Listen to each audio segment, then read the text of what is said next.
You ask Tiger to calculate. This deals with linear inequalities with one unknown. The final result is x greater than 10. Let's solve it step by step. Group all constants on the right side of the inequality. Subtract 50 from both sides.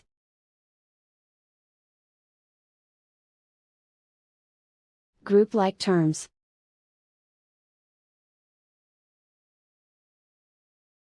Simplify the arithmetic.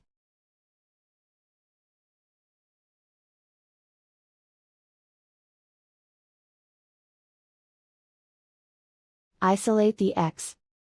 Divide both sides by 6.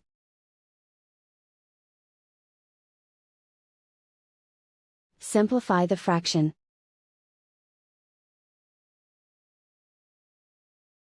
Find the greatest common factor of the numerator and denominator.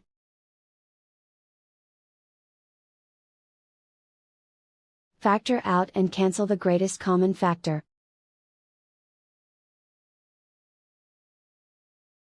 Plot the solution on a coordinate grid. And so the final result is x greater than 10.